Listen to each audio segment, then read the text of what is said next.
over the years, how have you been improving your ability to think? I'd say two ways. I'm going to start with a question for your audience. If I asked you, what is your most important communication skill? Listening. What's your gut instinct? Because I know Listening to me, I think. Yeah, so you got it. Most people would say it's talking. Communication is to me about talking. It's about me convincing other people, of whatever I'm thinking to do what I want to do.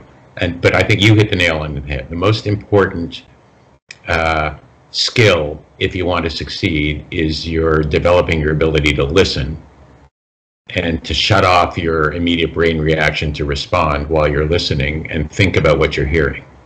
And the more you do that, the more you're going to learn. Mm-hmm. And the other thing is, the more you're going to learn about how to change people's minds. Mm-hmm. Because the more you listen, the more you realize whatever you came into a discussion thinking you knew, you didn't know. Wow. Give me one more.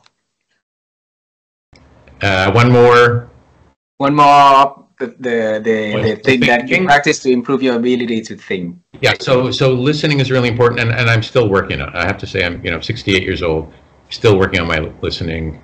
Because the moment I get excited about something, my brain's already in gear as to how I'm going to respond, and I'm not listening anymore. And it's worse than an argument.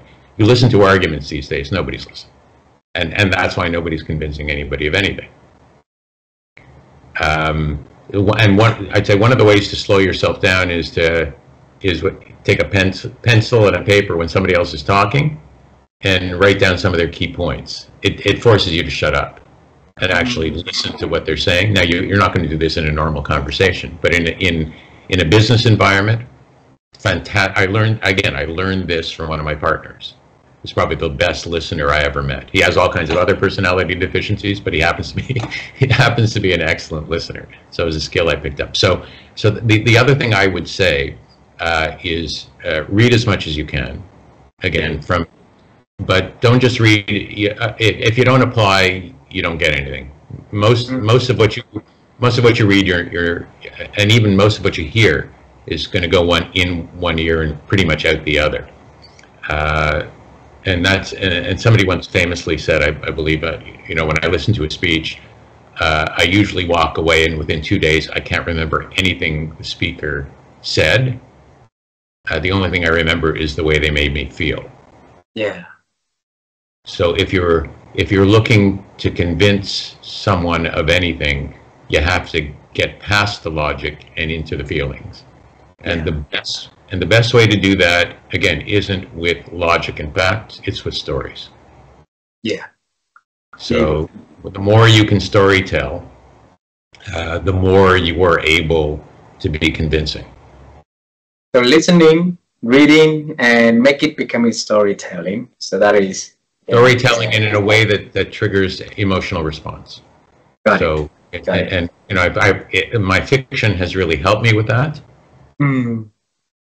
And wow. It's funny because the book I'm working on right now it's a nonfiction.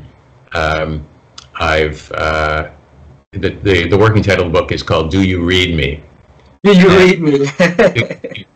And it's about sort of my experience as a boomer, sort of from as early as I remember stories to today, and how I've gotten through life. It's designed to be humorous. It pokes fun largely at me and my approaches, but it's designed to make you think about what. How far are you with that book? I've been working on it for 3 years, not as a book again. I was just decided I was going to write down these stories and learn how to write humor. I think I'm a few weeks away from sending it out to my agent to see if there's a market for this. Wow. But it's almost done. It needs a good edit, but at this time I've decided to hold off on the edit till somebody tells me, Norm, either this is the most brilliant idea you've ever had, or what were you thinking? I'm not sure which. What's your gut feeling about that?